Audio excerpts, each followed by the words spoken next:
Hello everybody and welcome back to the United Front after a disappointing, bitter 3-0 defeat away at Man City at the Noisy Neighbours. Obviously I'm joined today with Zayn to my left and E to my right, and I feel like this is going to be a fiery little match review, so yeah, stay tuned.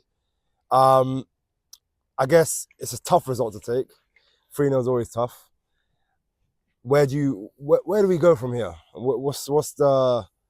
What's the vibe on Amorim? I'm not going to lie, like, where do I start, to be honest? Where do I start?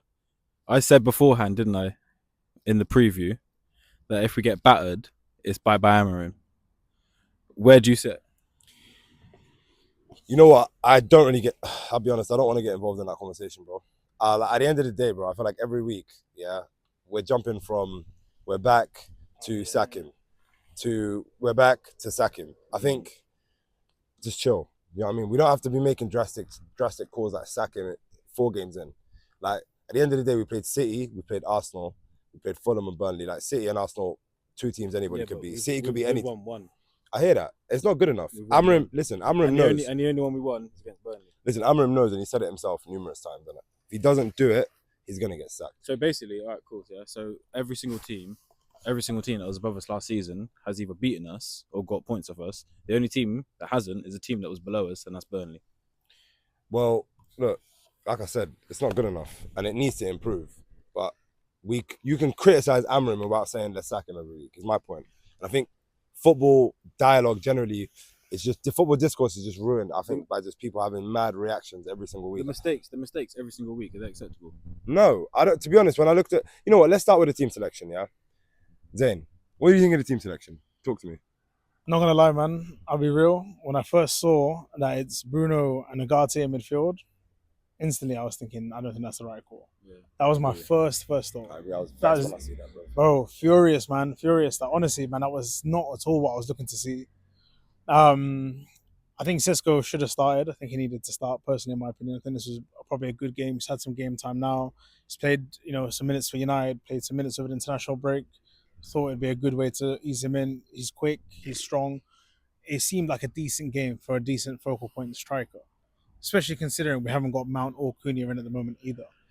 My biggest problem is the main problem. It's Ugarte and Bruno in midfield. I just had zero faith in that. Casemiro should have started this game all day long, in my opinion. And if anything, he should have put Bruno as the left 10 and Mbeumo as the right 10 and put Casemiro and Mainu next to each other, because we saw what Mainu looked like when he came on.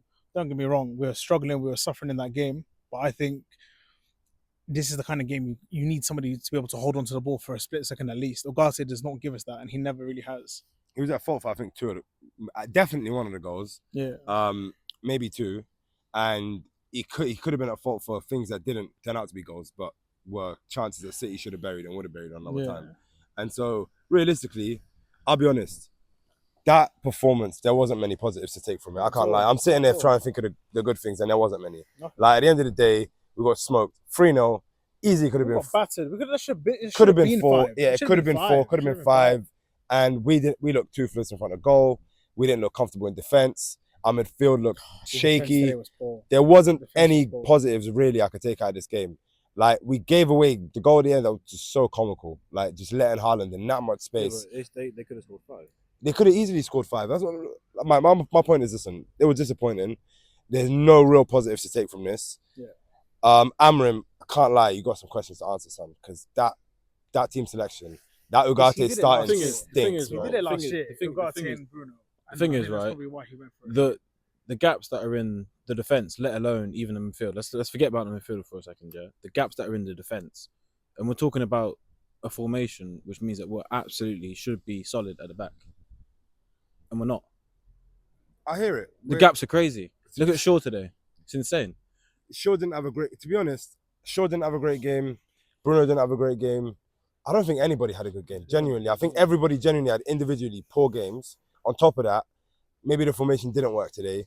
But we've seen this formation work against City before. In fact, Amorim's got a pretty decent record, like head-to-head to City. I think he's only lost him. I think this is only the second time he's lost him in like 5 games. So clearly this formation can work against City. And even under Ollie, we played this formation. We used to beat City all the time. Ollie used to always play 3 at the back against City. All these defeats, what they leading to? they're going to lead to him getting sacked if we don't sort it out. There's no questions about that. He knows it, and he said it himself. If he said, because of last season, after every loss, the pressure is going to be on me. He knows it, and the pressure is going to be on him. But at the same time, we as fans, we need to do better. Like, we can't be jumping on his back after every game thinking, bye bye, like, usually, obviously, when we go 2 goals down or whatever, you secure the defense even more, don't you? Yeah, but I just see us keep on pushing up and just leaving gaps in the defense even more. And it wasn't until we bring on Xerxes and Mainu that there was actually a bit of a change in the whole team. It's mental to me that. Would you have started Xerxes? I personally, I can't lie. Sesko, he gave me nothing today. At the same time, we didn't really play for him at all. So, but that was going to be my point. If we started Xerxes, I wouldn't have been mad. I think we should have started Sesko personally, and I thought it'd be a good game for him to come into slowly. However, if he did start Xerxes, I wouldn't have been mad at it because I'm a big fan of Xerxes, and I think he also brings a very different style to Sesko in terms of his game. Because we talked about this before the game, didn't we? And I said to be honest, Xerxes, he's actually like, his qualities, I think, suit what we're trying to do against City. Yeah. Like, he can hold the ball up. He's got great ball control, and he'll give you a little bit more, get you up the pitch a little bit. And I think that's what we were lacking today. I don't think Sesko was in the game at all. I don't think we played for him. I still think we're not used to playing with a striker because 100%. We didn't really trust Højlund, and we didn't give him the ball for a while. To be fair, that was warranted. You could tell the players didn't really trust him. Now that we got Sesko in, the same things are happening. Yeah. We can't let that. Obviously, we know that Sesko's got a lot more potential, whatever. But still, if you don't get the ball, he's not going to score goals. He's not going to do anything. I think, for me, it's literally the same old story. Like, we've had strikers, yeah? We've had strikers. The best striker we had in the last 10 years, who actually went out of his arse to even do more than most of the strikers have done, is Lukaku, right? Yeah. Most of us didn't like him. We didn't like the fact he was up front. We've had Højlund last season. The season before that, I thought it was okay. The season just gone, cool. He was absolutely awful. Crap. Yeah. This is going to be more of the same. He scored for Napoli as well yesterday. This doesn't make any sense to me. So the problem actually is that the inability to even feed the striker is a problem. It's a common problem. It's been a problem for the last 10 years. Saying that, we have created more chances than, like, just looking, obviously today's game was poor. And look, it's one of them games where we're just going to have to probably just forget about it and move on in it. Like, this is, at the end of the day, it's City. They can beat any team in the league 3-0 on their day. They're a great team. And maybe it's one of them ones where we need to just take it on the chin and move on. We're at Chelsea next week, and I think that's a game of Chelsea at home. We have to be trying to get 3 points in that game. Absolutely. I feel like, as you guys were kind of like alluding to prior to the game, it's a City team which isn't at their best. And this is a team that has gone out and made us look like absolute crap, yeah? And it's going to be a weekly occurrence until we sort out the fundamentals in this team. See, I just completely disagree with that. Because at the end of the day, I get what you're saying. Yeah, today we looked horrendous. I hear it. But end of the day, today that back three was awful, but that same back three for the last 3 games has actually put in decent performances. Been the best part of our team. They've been a part of the team that haven't really been. A decent performance is a 3-2 against Burnley. No, not even. And then we lost 1-0 to Arsenal. We lost 1-0 to Arsenal. And then Fulham away. Like for me, we lost 1-0 to Arsenal, and we played very well that game. They scored. Was it set piece? Wasn't it? Yeah. Long throw. Yeah, it was a long throw. Mate, they had 2 shots, scored 2 goals. I just think. It was one. With Burnley? No, not Burnley. Oh, sorry. I'm talking about the Arsenal game. Oh, yeah. That was a set piece corner, by India mistake. And they scored. Yeah. Cool. But that defense looked decent. They played very well. They were reassuring. My point is, at the end of the day, just like Cowley here said, City can beat any team 3-0 on their day. And unfortunately, today was their day, and they absolutely wiped the floor with us. But also, like he said, we don't need to be after every single game. Oh, set the manager or keep the manager. It's a toxic little relationship we got here with this whole manager in, manager out. That shouldn't be the first thing we look at after a game. Is, are we going to set the manager or keep him? All right, cool. So, in general, then the record's acceptable. I'm not look. You know what? When you put it like that, I can't comprehend. Like, for me, yeah, the common sense literally says, right, when something doesn't work and it continues not to work for a long period of time, you say enough is enough, right? I'm all for backing the manager. I'm all for trying to put the blame on the Glazers. I'm all for trying to say that it's the players and all these little obstacles are always an issue, right? But the fundamentals are right now we have a team which is underperforming. We're playing a formation which makes absolutely no sense. We've got massive gaps in the defence, and the massive gaps in the defence are because there's 3 defenders playing out of position, especially Luke Shaw, who is a left back playing left centre back, and he can't handle what's going on. Positional sense is not there. So this is mental. It doesn't make any sense. Bro, Luke Shaw, saying that actually, Luke Shaw for the He's past... not a left centre-back. Bro, he's been playing even under Ten Hag, he played centre-back for us. Varane. Him and Varane were probably our best centre-back partnership. It doesn't mean that he should be playing centre-back He for was, Manchester bro, United. he was good. Right. And to be honest, he's lost his legs. He can't play left back like he used to. I just think the standards have dropped absolutely low where we're saying that it's okay for Luke Shaw to be a left centre-back for Man United. That's crazy.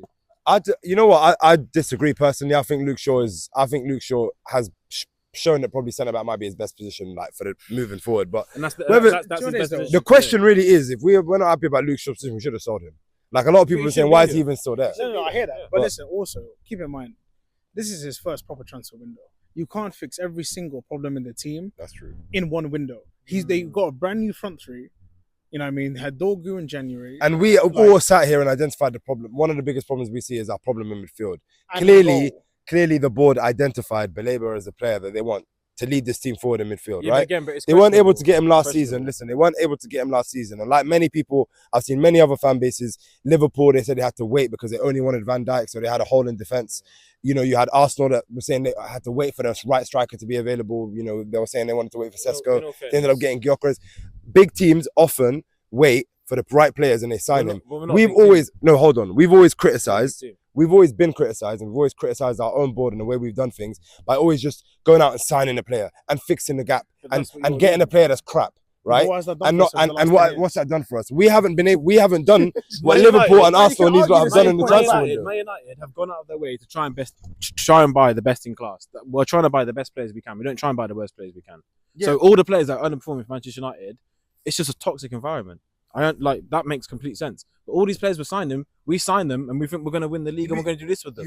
You can't say the last 10 years the players that we haven't signed or have signed have been anything that we haven't wanted. You gotta let. We signed, like you said, we signed Varane, we signed Casemiro. This toxic stuff. Else have we signed? Listen, this toxic stuff. Players that you know what I mean? They were past their time anyway. And also, you need time for this toxic stuff, that we're talking about.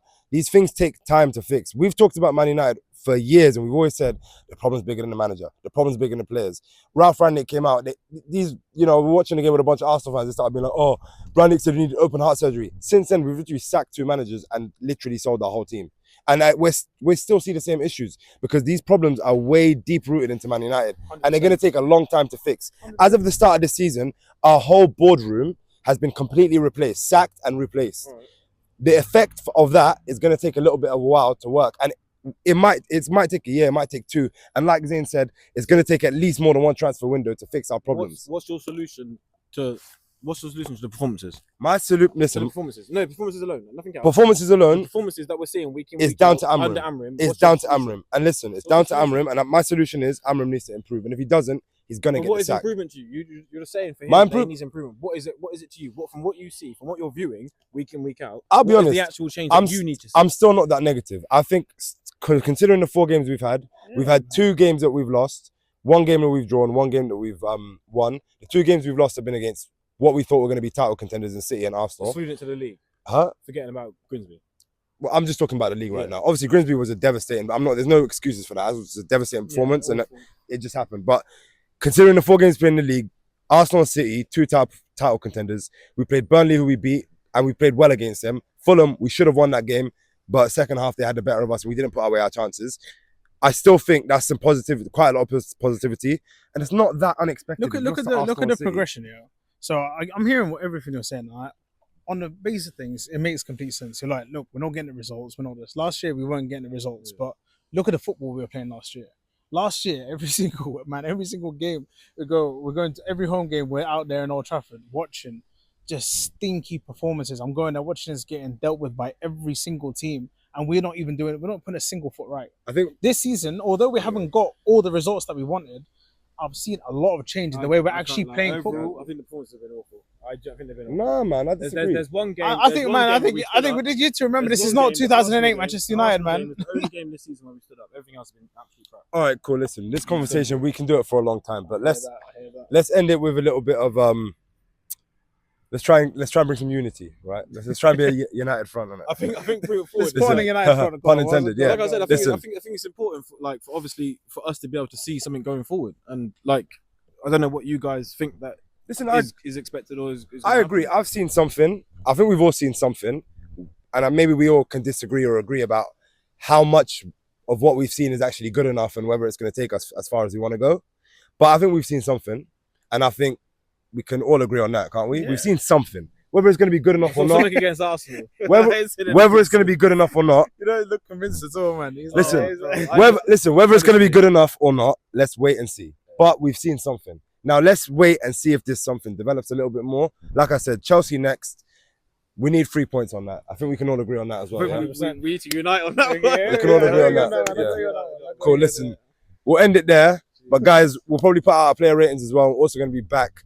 Zayn might hit a little front tomorrow as well, and we're going to be back probably Monday or Tuesday with a little review when we've calmed down a little bit. We've been able to assess things, maybe watch it back a couple of times. But yeah, thank you for joining us. We appreciate you guys, and we'll see you soon. Peace.